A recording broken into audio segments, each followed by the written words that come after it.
Hello, my friends, Evolutionary Energy Arts family. So, guys, today we're going to be talking about Vedic astrology and also in reference to how is it different from Western astrology. And we have with us Cindy, as always. Hi, you guys. Great to be here.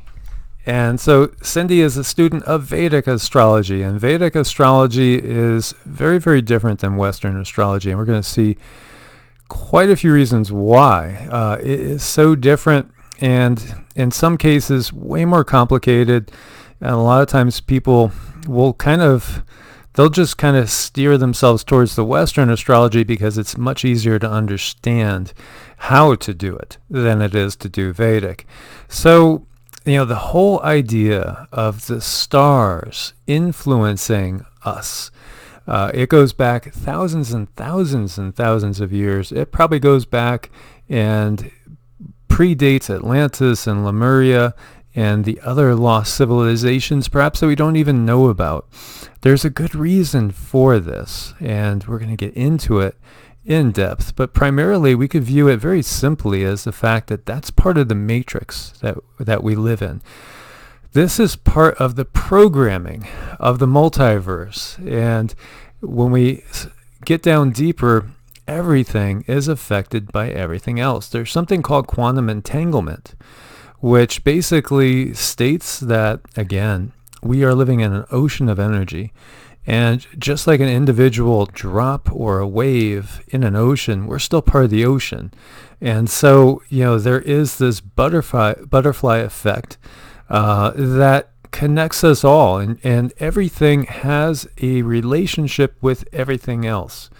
It really is just how the universe works. Scientists now believe that we are living in basically a hologram, and we could view that hologram and that holographic universe as a reflection of a more solid 2D universe. And there are the flat earthers are applauding right here, applauding. And there was a comment on one of the videos that says you pick and choose what you want to talk about in regards to the Vedic philosophy.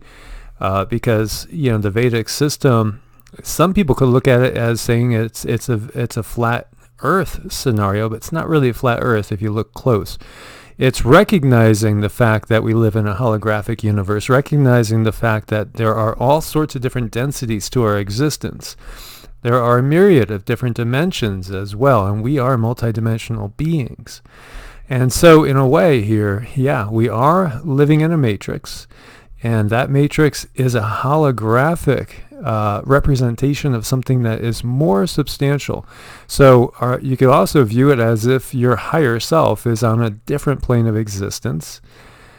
And everything is consciousness. Consciousness is truly all that there really is. Consciousness creates reality. And again, we find this in quantum physics, which goes along perfectly with the Vedic system, with the Eastern traditions, and with the Western mystery tradition. So we reiterate that everything is consciousness. Everything outside of consciousness is just a manifestation of consciousness, for consciousness. And so thus, even the stars and the planets have consciousness. These are intelligent beings. These are the gods and devas of our myths and legends. And they're beings. They're beings with a consciousness. They're beings with their own tendencies. Just like each one of us has our own tendencies, our own predispositions to certain things, our own likes and dislikes, our own best ways of learning, our own, things that sometimes trap us into a negative loop as well, with our addictions and tendencies in both positive and negative ways. And so, of course, the stars, of course, the planets, the sun, the moon, of course, all those things will affect us. And one of the prime differences between the Vedic system and the Western system is that the Vedic system is operating through the use of the moon mostly. Yeah, the moon is your emotions, the sun is your soul, and the moon reflects off the sun, and those are your emotions. And we are beings of emotion, and that seems to be more predictable than just the sun. And there's a lot more as far as the differences. One of the other big differences is that the Vedic system takes into account the precession of the equinoxes.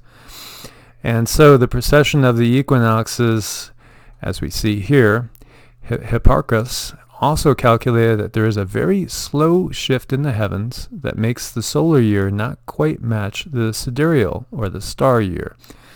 This is called the precession of the equinoxes. He noted that the equinoxes come slightly earlier every year. The entire cycle takes about 26,000 years to complete, and so he was able to discover this shift and to calculate its duration accurately, but the ancients had no understanding of what might be its cause. Well, yes and no. That is the modern thinking, but if we go back far enough, they probably did very well know exactly what the cause was. Interesting also that we could split this in two, and then we get those periods of great destruction as well, which is another interesting thing. And so with the Vedic system, it takes this into account. So it ends up being what most astrologers would say is far more accurate than the Western. I have found it to be far more accurate. One thing that people tend to go through, though, is a little bit of a sign crisis, because most people will find out they're not the sun sign that they thought they were. They're actually the sign before that, but you'll also find that it's more accurate. Right. And so we see like we're basically at an inclination currently of 23 degrees, just slightly over that. So this is taken into effect, and this changes your positioning. So my sun and moon sign in the Western astrological system, I'm a son of Cancer, and my moon sign is Cancer as well. But then when we shift to the Vedic system, I'm a Gemini in both cases. Gemini, Capricorn rising. Yeah, and in the Western, I'm Aquarius rising, but it's interesting because it does shift, and there are some other differences as well. And so we see here, and this is out of Vedic feed. So as the name suggests, the origin of Vedic astrology can be traced to the classical Vedas. And so the Vedas are probably the most ancient scriptures on earth. And there has been a definite push in the West to make them more recent than they are. Many believe that this dates back really all the way back to Atlantis itself, and perhaps even before that. So Vedic astrology was developed by the ancient seers, the rishis, and some believe that these rishis are basically what we would call now ascended masters. And so these rishis were on the Indian subcontinent, and perhaps even in other locations, such as Atlantis. Thus, Vedic astrology is very, very old, and they believe it's actually the word of God passed on. And so, on the other hand, Western astrology is traced back to the life and the intellectual development in ancient Greece. And it's also influenced by the Egyptian civilization as well. So there's differences in it. So one of the things that we have in the Vedic system is something called a nakshatra, which might confuse you, but nakshatras are a big deal in the Vedic system, right? They are your ruling planet. So basically, it takes a picture of what time you were born in the sky, and that sets you on a trajectory for the rest of your life. And that nakshatra is kind of like encompasses who you're going to be. Right. So it is a different thing. So it's basically a sidereal zodiac, which is a star zodiac. And in the Western astrology, it works on a movable zodiac. It's called a tropical zodiac. And that's based on the orientation of the Earth to the Sun. And then we have, in Vedic astrology, there are a total of 9 planets. And also, while using the 12 signs, Vedic astrology makes use of 27 lunar constellations called nakshatras, each one covering a span of 13 degrees and 20 minutes. And so the nakshatras are something that are just not even a component of Western astrology. No, Western doesn't use that at all. Mm-mm. And yet in the Vedic system, that's one of the main primary drivers and movers of who you are. Yeah, when I pull up a chart, I see your nakshatra, then I know who you are. I can do a full reading based on the nakshatra. And I got to tell you, it really helped me define myself and set me straight as far as who I am, what I'm about, what I'm good at, what I'm not good at. And that really helped me. And the thing is, too, that it is much more difficult to learn this system, wouldn't you say? Yeah, I'm a student. Keyword student, but I can do it. But at the same time, that's a viewpoint to take, because we're all students of life, and as long as we take that approach, we're going to be open to new ideas and learning more. And we also recognize that we could always learn more. And so even thus, if we have a certain level of skill, we're still relatively humble and recognize that there's a lot more to learn. I eat humble pie while I learn this, but I can't seem to pry myself away from it. It's like another life. I must have been one of these astrologers. I just love it. Yes, and the guru of Yogananda was a Vedic astrologer, Sri Yugaswar, and Yogananda again was recognized as just an amazing being that brought so much yoga and the Vedic system to the Western world, and really changed the way so many of us think, and we might not even recognize that.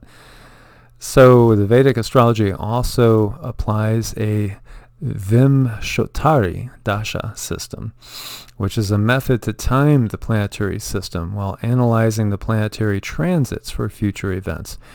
Western astrology does not use the dasha system. On the other hand, it studies the planetary transits based on their advances and movements. And so many believe that Vedic astrology is a much more accurate tool for prediction. It is a very accurate tool for prediction. It's very good. There's times when it's okay to travel. There's times when it's not okay to travel. There's times when, it's okay to sign a contract. There's times when maybe you should just put the contract off. Right. And so we were checking, and we're signing a contract tomorrow, guys. We're signing a contract tomorrow. It's in the chart. We might as well sign it because it's part of our path. Exactly. And so, solar and lunar system. Western astrology relies more upon the movement and placement of the sun. So the emphasis is more on psychology, the personality, and the character. On the other hand, the Vedic or star system, sidereal, is a moon-based astrology system which covers all aspects of life and actually takes into account past lives as well, which is really fascinating too. So there's a totally different vibe and feel and emphasis on the system. And so over here says Vedic astrology is more advanced, and thus it can be more effective and accurate, yet a bit more complex. And I think you would say that's an understatement. It is. For me, it's an understatement. I just have this crave and this drive to read charts and don't know where it comes from. And even though it is, sometimes I just put the books down because it gets a little too convoluted. I turn right back around in an hour and I'm looking at stuff again. So yeah. So, when you look at it, they're very, very different systems. There seems to be a lot more to the Vedic system, including the Nakshatras, the Dasha system, the divisional charts in Vedic astrology, which can provide a much deeper insight compared to the Western system. So very, very fascinating stuff. And if anybody is interested, then just reach out to us, because we can do readings for you guys as far as checking into your nakshatra. Yeah, and also the time of birth is really important because these planets can make changes, minute by minute, but mostly every 2 hours you're in a whole nother system. So you need time and place. Time and place of birth, yes. Okay. So feel free to reach out to us, and Cindy will get back to you guys. As always, thank you for your support on Patreon and also on Ko-Fi. We can't do it without you. Make sure you're subscribed and click the bell to both channels. As always, my friends, God bless and namaste. God bless and namaste.